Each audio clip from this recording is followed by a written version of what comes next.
With us now from the House of Representatives is Ron Paul, Republican from Texas. Thank you, sir, for joining us. Have you heard anything this week that would give you second thoughts about opposing a war against Iraq? No, and I keep listening carefully and read everything I can get, and I see no new information. There's really nothing new, not only in the last 2 months. It's interesting that we've been talking seriously about this in 1 month, but I don't think there's anything new in the last 2 months or 2 years. And for that matter, maybe even 12 years. When Secretary Powell was before our committee, he was very clear to us that Saddam Hussein's military is very, very weak, and much weaker than it was when he was defeated 12 years ago. And that sort of goes by everybody, and they keep talking about presumptions.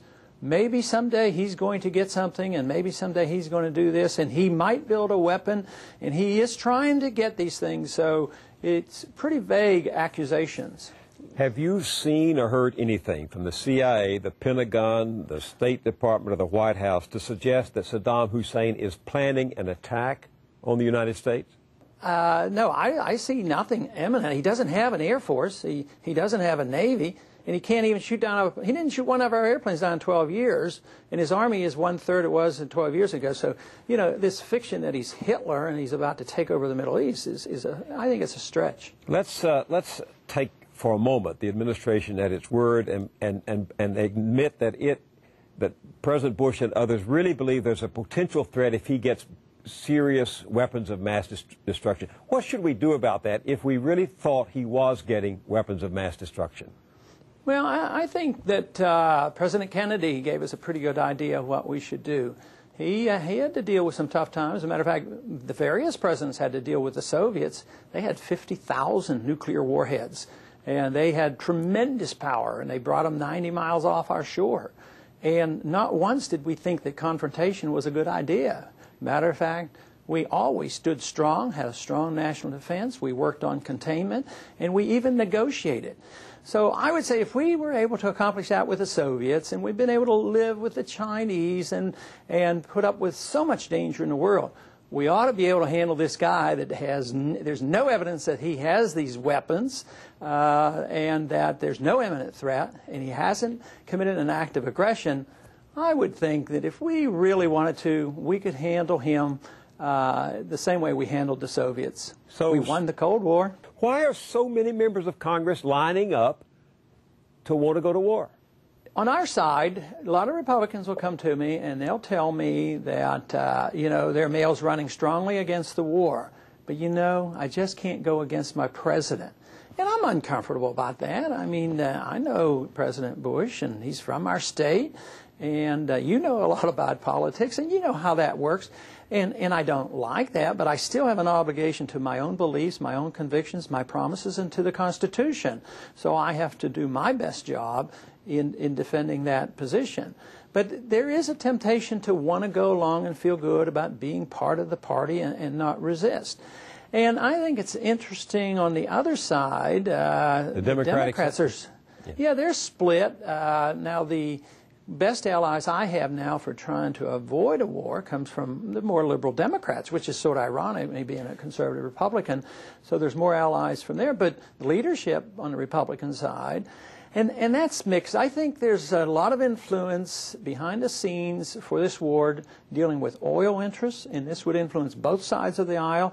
And as much as people don't like to admit it, I really think that Israel and our support for Israel has an influence in our overall policy. Do you think do you think Israel wants us to take out Saddam Hussein so that Israel doesn't have to do it itself?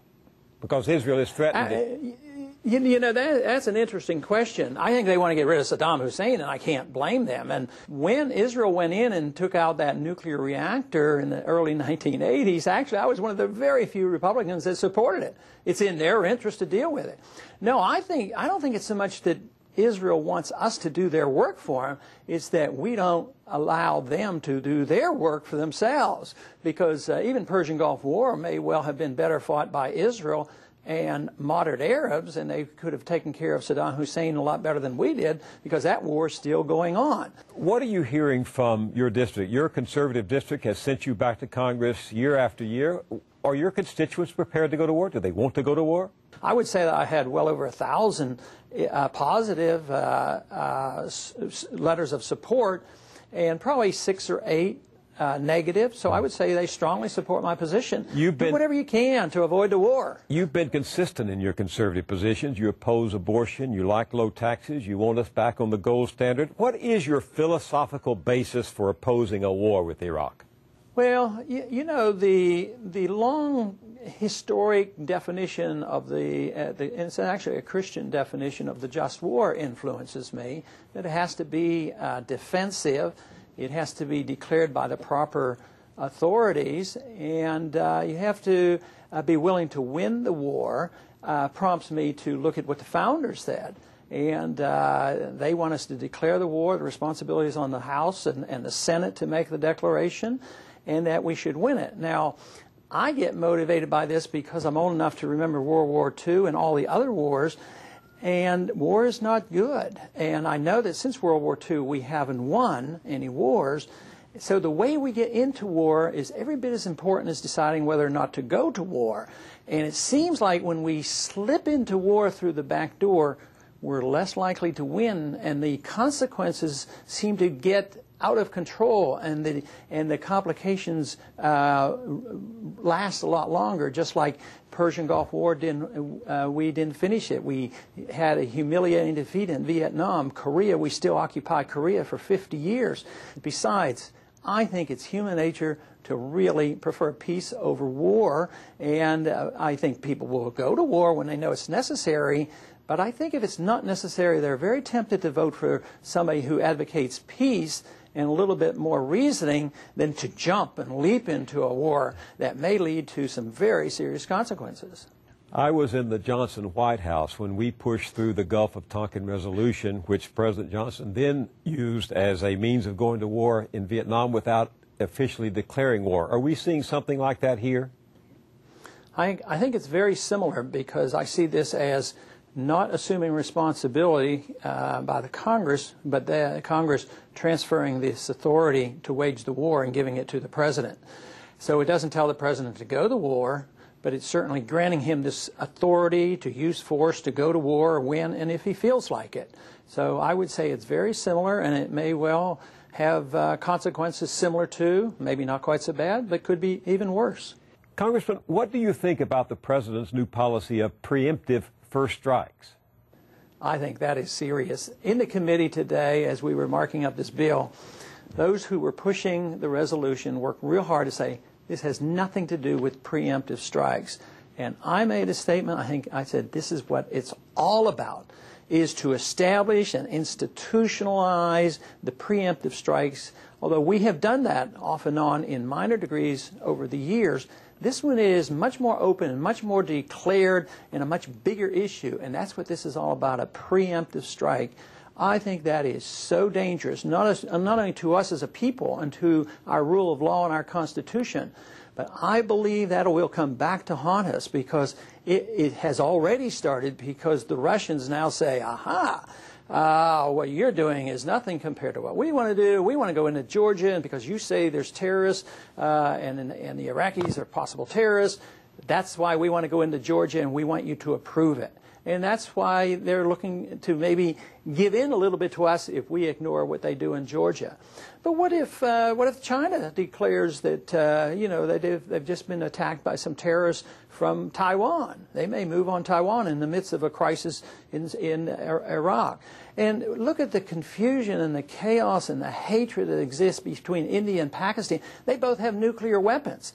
Now, if the preemptive strike becomes institutionalized not only for us but for the world, that means that the next time the Pakistanis might commit an act of terror against the Indians or vice versa, the Indians might just say, you know, this is the reason we have to go ahead. And besides, the great moral leaders of the world, the people who set the standards, is America, and this is what they do, and they will take our quotes and use it. They could take our legislation and use it. So, yes, I think what we're doing here and redoing this policy has really changed things a lot, and that is probably the thing that we should fear the most. Congressman Paul, on September 10th, 3 weeks ago, you read to the House of Representatives 35 questions you said should be answered by the administration before action was taken on this resolution for a war against Iraq. Have any of those questions been answered? No, I guess in bits and pieces, and I qualified that by saying I wouldn't get to ask them. You know, I probably, in these couple days of opening debate and plus my amendment, I probably had 12 to 15 minutes total, and those questions wouldn't have been answered because they're more complicated.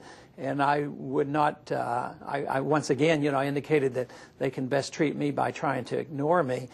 So I wouldn't expect the administration or the State Department to send me the answers. So this debate, in your judgment, has been designed to reach a preconceived conclusion? Well, the most important characteristic was don't mess with the language and don't have a real debate, but just sort of rubber stamp it.